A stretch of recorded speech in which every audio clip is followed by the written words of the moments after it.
আসসালামু আলাইকুম প্রিয় দর্শক, জান্নাত জাহান্নামের মালিক আল্লাহ, এটি দেওয়ার ক্ষমতা অন্য কারো নেই।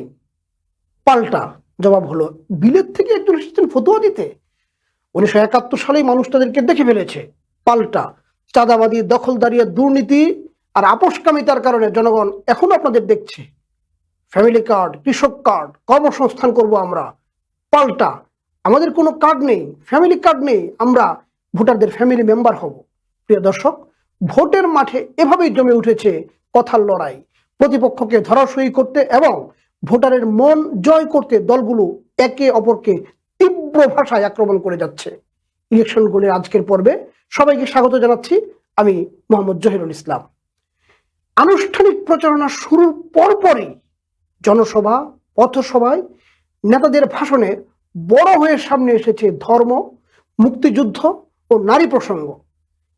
এছাড়া অতীত কর্মকাণ্ড, দুর্নীতি নিয়েও চলছে খোঁচাখুচি। এসবের পাশাপাশি দলগুলোর সামনে আনছে নানান ধরনের জনকল্যাণমূলক প্রতিশ্রুতি।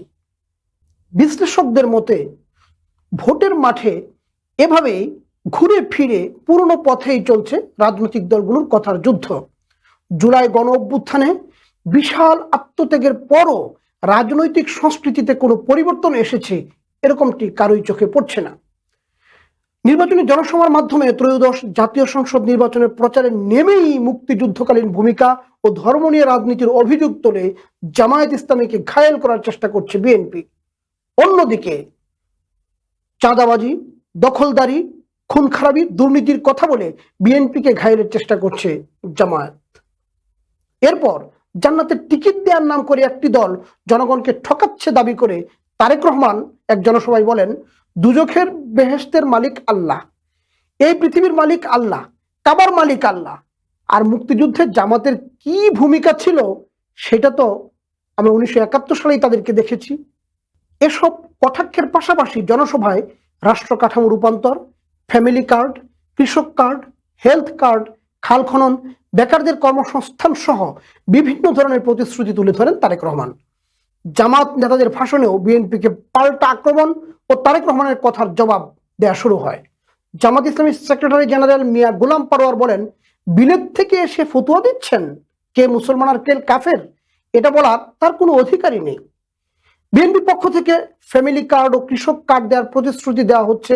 এর জবাবে জামায়াতের আমির ডাক্তার শফিকুর রহমান বলেন, ভাই, আমাদের কাছে কোনো কার্ড নাই, আপনারা সবাই ভাই বোনেরা, আপনারই আমাদের কার্ড।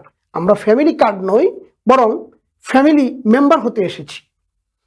আপনাদের সেই ভালোবাসা দিয়ে আমরা বঞ্চনা, অবিচার ও দায়দেনা মুক্ত একটি বাংলাদেশ গড়তে চাই।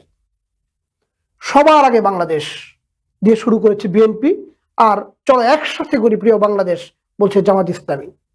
এরপর রাজধানীর মিরপুরে এক জনসভায় চাঁদাবাজি, দুর্নীতি নিয়ে বিএনপির বিরুদ্ধে তোপ দাগান জামাতের আমির। তিনি দুর্নীতিতে বিএনপিকে পাঁচবারের চ্যাম্পিয়ন হবার কথাও বলেন। জবাবে বিএনপি নেতা তারেক রহমান বলেন, তাহলে ওই সময় জামাতের মন্ত্রীরা কেন পদত্যাগ করলেন না? জবাবে আবার জামাত বলে, 3টি মন্ত্রণালয়কে অন্তপক্ষে দুর্নীতির হাত থেকে রক্ষা করার জন্য এটি করেনি। এরপর তারেক রহমান জামায়াতকে গুপ্ত এবং রাজাকার বলে অভিযোগ করেন। তিনি বলেন, গত 16 বছরে তারা রাজপথে ছিলই না। জবাবে জামাত উল্টু বিএনপিকেই গুপ্ত বলেন। তারা বলেন, 2014 সালে ঢাকা চলো কর্মসূচিতে জামায়াত মাঠে নামলেও বিএনপিকে পাওয়া যায়নি। এরপর শাহ আজিজ থেকে বিএনপি মহাসচিব মির্জা ফখরুলের পিতা পর্যন্ত রাজাকার ছিলেন বলে অভিযোগ করেন জামাত নেতারা। এরপর সাম্প্রতিক সময়ে জামায়াত আমি টুইটারে নারীদের নিয়ে অবমাননাকর কথা বলেছেন বলে একটি স্ক্রিনশট দেখিয়ে প্রতিবাদ জানায় বিএনপি। জবাবে জামায়াত টুইটার হ্যাক হয়েছিল এবং উল্টো বিএনপি কর্তৃক মহিলা জামাত কর্মীদের হ্যারাসের অভিযোগ আনে। এরপর ঢাকা বিশ্ববিদ্যালয়ে ছাত্র সংগঠনগুলো, ছাত্র দল ও ছাত্র শিবির পাল্টাপাল্টি মিছিল করে এবং আপত্তিকর স্লোগান দেয়। কার্যক্রমে নিষেধাজ্ঞা থাকায় ফ্যাসিস্ট আওয়ামী লীগ তাদের দোসররা নির্বাচন ও গণভোট নিয়ে নানা অপপ্রচার চালাচ্ছে। তারা না এর পক্ষে ন্যারেটিভ তৈরি করে মাঠে নেমেছে প্রকাশ্যে।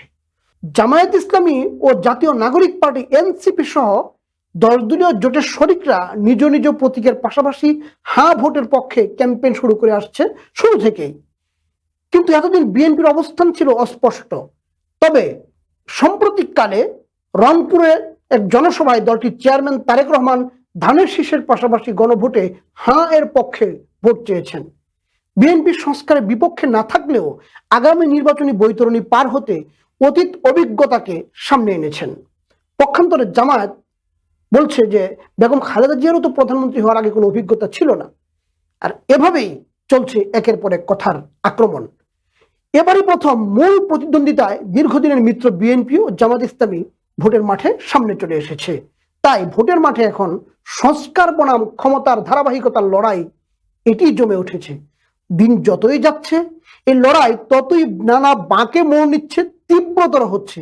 আর সর্বশেষ আপডেট আপনাদেরকে জানিয়ে রাখি, জামায়াত ইসলামীর আমির ডাক্তার শফিকুর রহমান একটি সরাসরি ডিবেটের জন্য বিএনপির চেয়ারম্যান তারেক রহমানকে প্রস্তাব দিয়েছেন।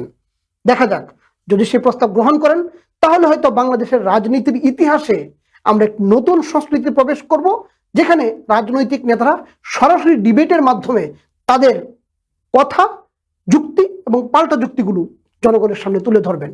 এছাড়া ইলেকশন নিয়ে নতুন নতুন আপডেট পেতে আপনারা ইলেকশন গোল অনুষ্ঠানের সাথেই থাকুন, আমাদের পর্বগুলো দেখতে থাকুন, আমাদের কমেন্ট বক্সে আপনাদের মতামতগুলো জানান এবং পরবর্তী পর্ব পর্যন্ত সবাই ভালো থাকুন, সুস্থ থাকুন, বাংলাদেশ সময়ের সাথেই থাকুন। বাংলাদেশ সময়, সবার আগে দেশ।